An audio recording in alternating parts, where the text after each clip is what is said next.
Hinduism or, the lifestyle, the religion, the culture, it's very experiential. The things that we have today are our inheritance from the rishis that did the very same practice that we're doing today, meditation I and think, yoga. and the reason I told you about why I think reading the Gita and Upanishads and all of these texts is it's a source of knowledge, but to be able to apply that knowledge is it's uncomfortable sometimes, and I think that's where I think meditation became a very important part of my day because it was me having a conversation with myself and me getting to know myself a little bit more and sitting with I think the reason it's harder to apply these different principles is because sometimes it means that you're sitting with discomfort, or sometimes it means that you have to face Yeah. um, truths about yourself that you don't find very likable. And it's again, it's about building a good relationship with yourself, and sometimes it's harder because in my case, especially since I had buried a lot of things just like under the carpet. I would not think about them. But then when those feelings came out, they were very uncomfortable to deal with. And I think that's where meditation helped me a lot. So my Mm. brain is really calm. I'm trying to just witness my thoughts as they go. And I'm trying to question myself. And also, I'm trying to challenge myself and realize that I'm calling myself out on things. That this isn't right, or the way that I'm thinking is not correct. Um, and also obviously being kinder to yourself while you are in this process. So I think those few and doing this over a period of time, I realized it did have, and I didn't start by thinking, oh, let me try this for 3 months, 6 months, anything.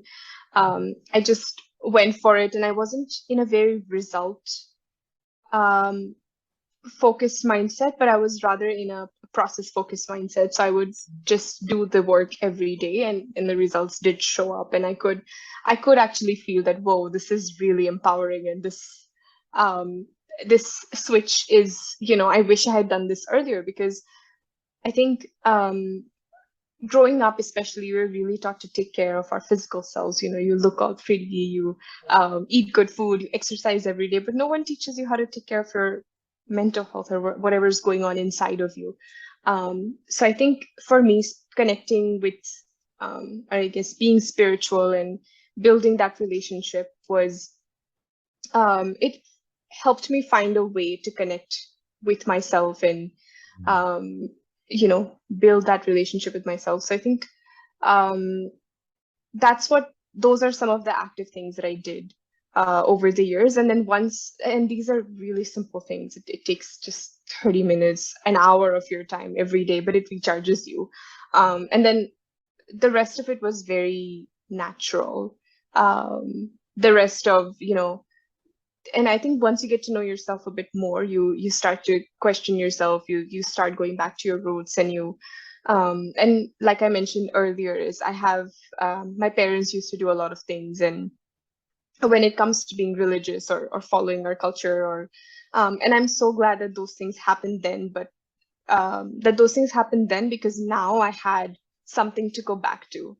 Yeah. I could reconnect with those memories, and I could see, oh, wow, okay, now I understand why they were doing this, Yes. or, what it meant to them, or why I should continue doing those things in the future too. And I'm still guilty of, I think, sometimes forgetting, or sometimes taking it lightly, or, obviously sometimes that disconnect does happen, but in that process, I always tell myself that I'm still a student in this. I'm learning, and I'm gonna make mistakes too.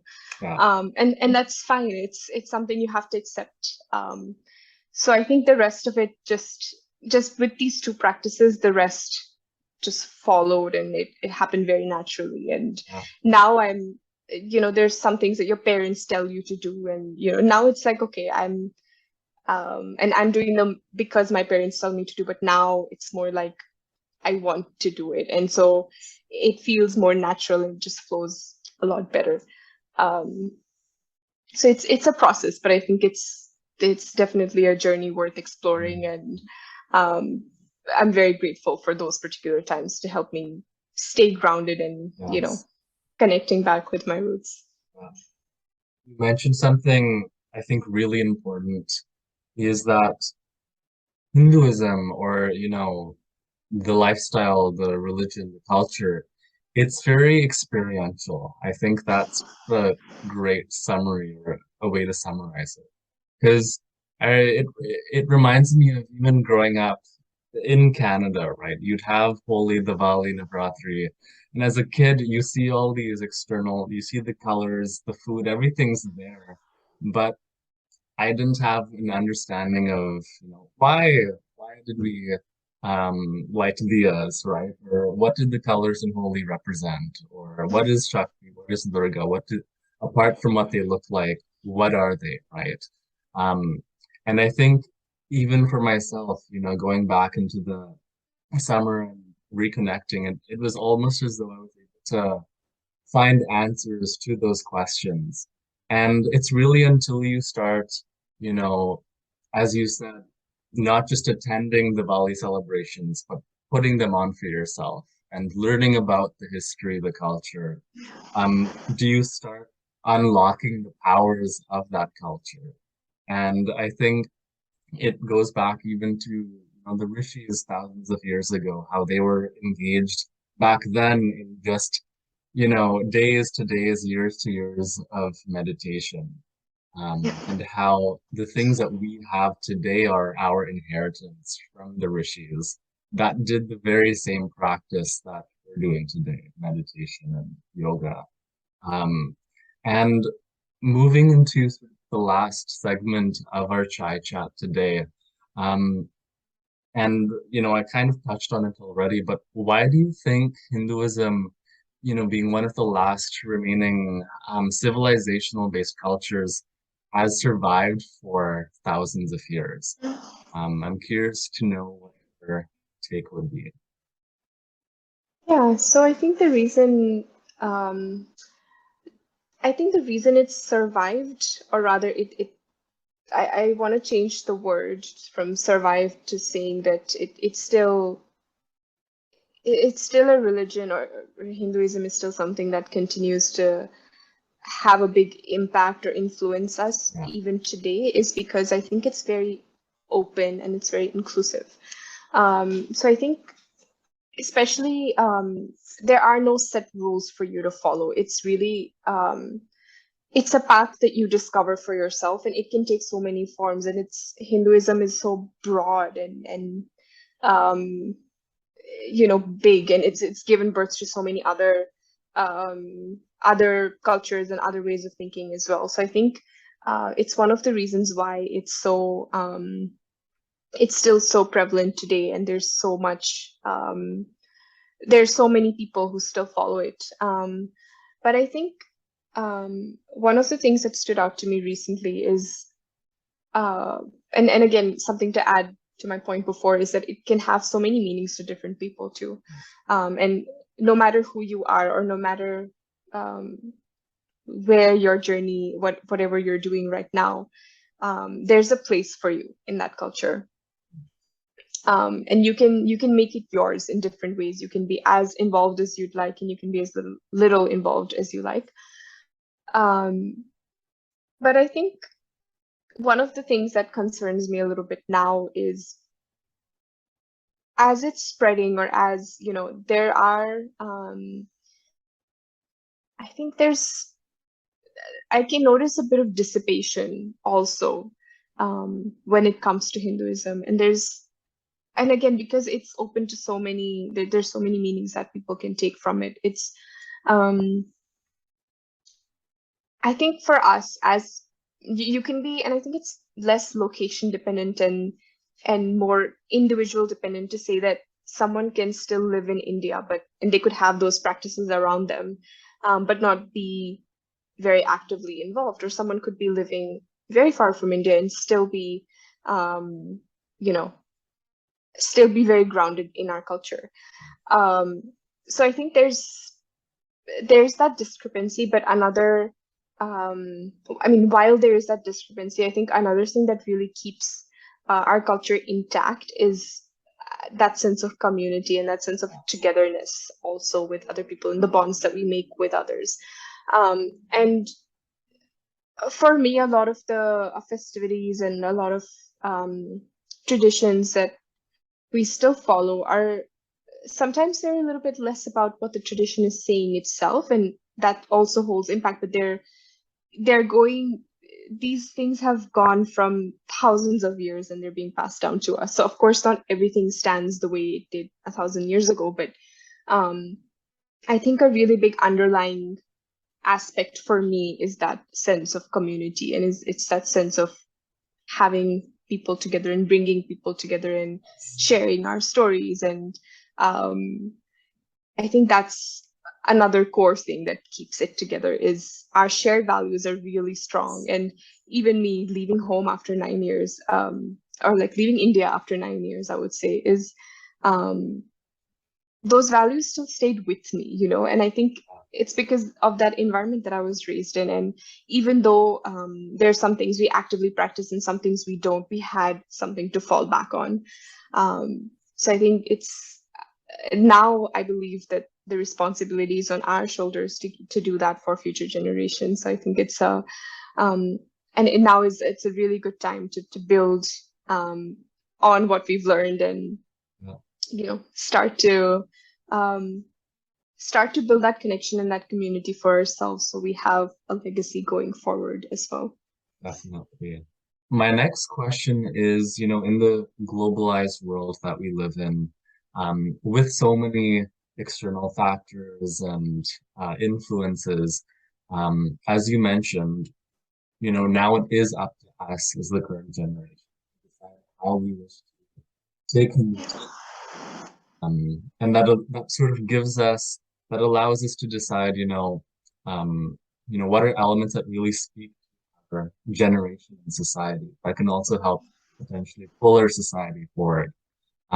So my next question is, um, what are ways, I guess, you and I and folks watching, what are ways that we can, um, continue to cherish and, move Hinduism forward so that, um, that dissipation doesn't completely take over. Yeah. This is a question that I've actually thought about for a while, and I think educating yourself and understanding the true meaning behind things is really important. And I'm very new to this also because so I love history and I love learning about it. And I have to admit that when I was in school, I history was one of my least favorite subjects. But growing up, I became more curious and I started learning more and more. And um, I think one of the important takeaways is really choosing the history uh, that you're what's the right word? Um, Having the right perspective on history, I would say.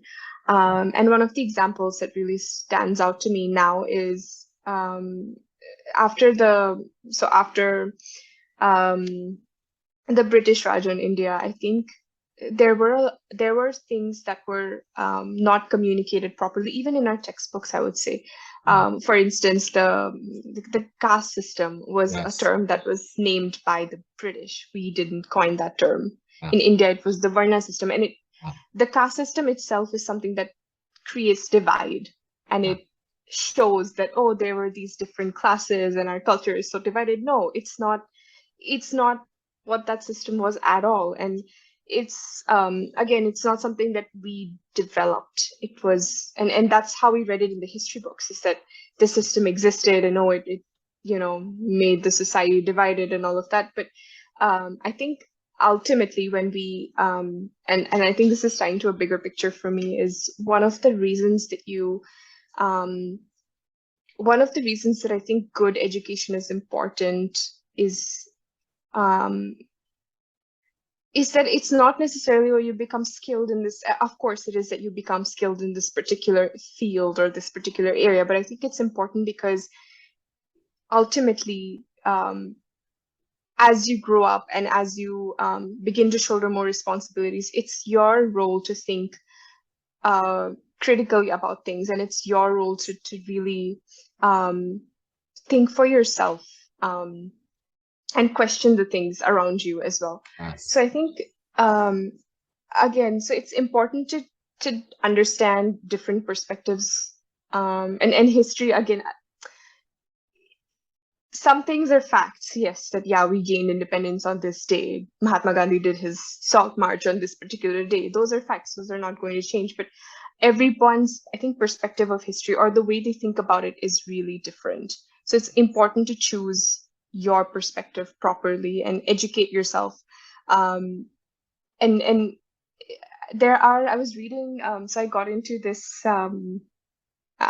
this phase last year when I was reading more and more about Indian history, and there were different titles of books. Okay, so one book on independence was on, how India was crushed and how, after colonization, all these things happened. And another one book's title was that had the title Freedom in it. It's a book by Dominic Lepere and Mm. Larry Collins. It's called Freedom at Midnight. And I picked that book up, and I realized that um, the way that the story is narrated there, it's very factual, but it's still it's a different take. So two Yes. authors can be telling you the same story, but they could, of course, they're going to put their biases into it because Yeah. unfortunately we're all, you know, unfortunately, biases are a part of who we are, and unless you actively address them, their implicit ones are going to stay with you. Yes. So it's important to be responsible and have your own take on history, educate yourself as much as you can. Um, and that's where, for me, I think that's where it all begins, is once you begin to learn more and then have good conversations with Yes. people instead of just relying on your, um, outdated knowledge or uh, what you think used to be right, but rather, Yes. so be have good educated conversations about things and Yes. Yes. challenge yourself. And I feel very lucky that I have people around me that I can talk to, you being one of them, that I can talk to, and we share our perspectives, and that we um, you're able to bring a perspective into my life, and I'm able to do the same thing for you, and similarly for other friends too. So I think take that responsibility and um, take that initiative to learn, and it sets you off in a really good journey. Yes. 100% agreed. And one thing you mentioned, right? Even with our British history that was covered in textbooks, right? That also influences the media and the information that we receive today. And so maybe adding on to what you said with, good education, finding truths, is perhaps rewinding back even 1,000 years to, as you said, what life was like pre-invasion and colonialization, right? How you that system, countless of other systems and way of thought that have almost been lost in translation, as you alluded to. And so I think part of reading up is not just reading up on, the authors of the last 50 or 60 years, but also engaging in our scripture and texts, finding gurus that can also, or teachers that can help translate those. Because I think there's a lot of gems within our culture that if it's only up to us now to unravel and uncover. So um, completely agree. And I think this would be a great time to end our chai chat. I wanted to thank you so, so much, Gauri, for sharing your story, for taking us into your childhood with playing cards with your grandfather, and sharing with us your journey um, in developing the relationship with yourself, and how Hinduism was sort of a medium, and it gave you tools to discover different parts of yourself. This was such a dense conversation, but I think there's so much that we can take and learn from it. So I wanted to thank you so much. being on Chai Chats. Thank you again for having me, and also a big kudos to you for bringing these conversations forward. And it's yeah, it's one of the it's really great that you're taking this, active step in connecting people and making a space for people to share stories. And so congratulations to you for that. Thank you so much. We'll see you.